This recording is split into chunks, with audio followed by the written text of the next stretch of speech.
મિત્રોને જય સિયારામ। આજે આપણે ધોરણ 6 ગણિત વિષયમાં સ્વાધ્યાય 12.1માં દાખલા નંબર 9 વિશે અભ્યાસ કરવાના છે। દાખલા નંબર 9, 3300 વિદ્યાર્થીઓની એક શાળામાં 102 શિક્ષકો છે।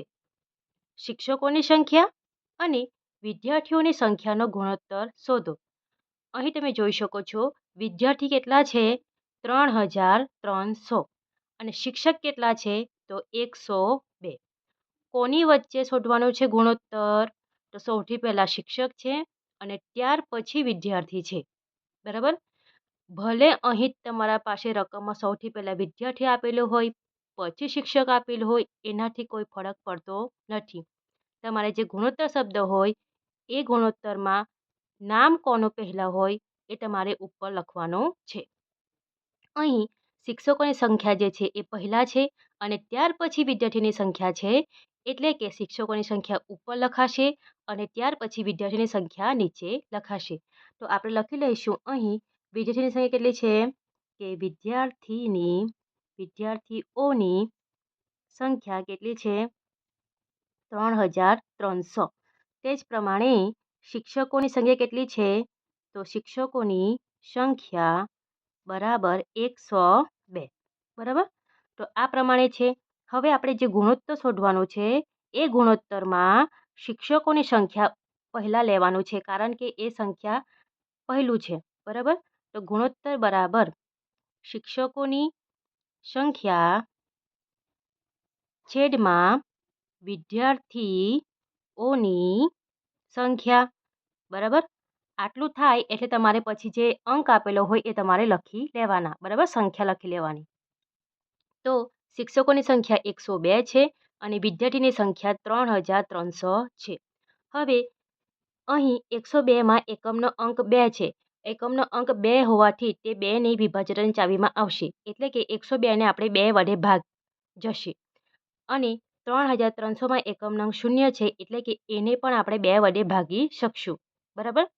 તો સૌથી પહેલાં આપણે સાઈડ ઉપર તમારે પાછળના પાના ઉપર કરવાનું છે। 102ને આપણે 2 વડે ભાગીશું તો 5 દુ 10 અને ઉપરથી આ ઉતાર્યા 2, 2 એકુ 2, બરાબર, 51 આવે છે, બરાબર।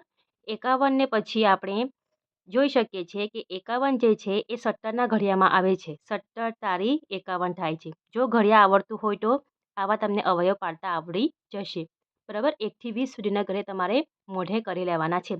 જ્યારે આપણે 17ના ઘડિયા બોલીએ છીએ તેમાં 51 જવાબ આવે છે। 17 તારી 51, એટલે કે 102ના અવયવ શું શું પડે છે? 2 ગુણ્યા 3 ગુણ્યા 17।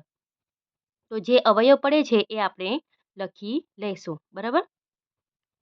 ત્યાર પછી 3300ને એકમનો અંક 0 છે, એટલે કે તેને આપણે 2 વડે ભાગી લઈશું, બરાબર।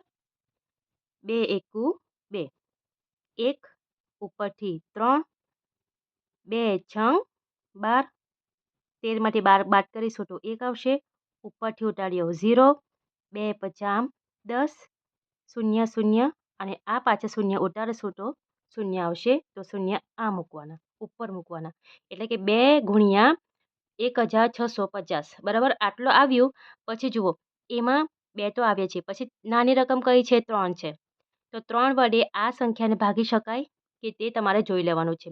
અથવા જુઓ અહીં 33 છે અને 00 છે, બરાબર। તો આપણે 3300 જે છે એને આપણે 33 ગુણ્યા 100 લખી શકીએ, બરાબર।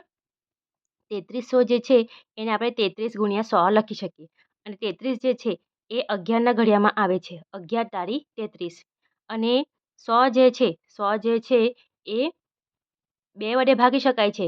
50 દુ 100, 50 દુ 100, બરાબર। તો આ પ્રમાણે આમ અવયવ પાડતા પણ તમને આવડતું હોવું જોઈએ, બરાબર।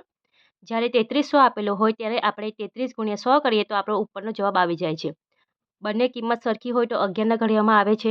3 ગુણ્યા 11 33 થાય અને 50 દુ 100 થાય, એટલે અવયવ શું પડે છે એનો? તો સૌથી પહેલાં નાની કિંમત લઈશું 2, ત્યાર પછી થોડી મોટી સંખ્યા 3, એટલે કે 2 ગુણ્યા 3, ત્યાર પછીની સંખ્યા 11 અને 50, આ પ્રમાણે અવયવ પડે છે, બરાબર। 2 ઉપર છે 2 નીચે છે કેન્સલ થશે, 3 ઉપર છે 3 નીચે છે કેન્સલ થશે ઉપર કેટલા બાકી વધે છે 11.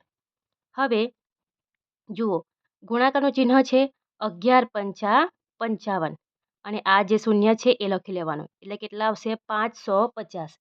આવી ગણતરી ક્યારે કરવાની જ્યારે ગુણાકારની નિશાની હોય અને શૂન્ય હોય તો સૌથી પહેલાં તમારે શૂન્ય લખી લેવાના. બાકીના અંક કયા વધે છે 11 અને 5 તો 11 પંચા 55 એટલે 550 થઈ જાય. બરાબર. આવી બધી રીત જે છે એ સરળ રીત છે તમારે શીખવી પડશે. બરાબર. હવે આપણે ગુણોત્તર સ્વરૂપે લખીશું તો ગુણોત્તર બરાબર 11/550 એટલે કે 11/550. તો આ પ્રમાણે આપણો જે દાખલો છે એ અહીં પૂર્ણ થાય છે. બરાબર. વિડીયો પસંદ આવ્યો હોય તો વિડીયોને જરૂરથી લાઇક કરજો, મિત્રોમાં શેર કરજો, ચેનલને જરૂરથી સબસ્ક્રાઈબ કરજો. મળીએ આપણે આગળના વિડીયોમાં. સૌને જય સિયારામ.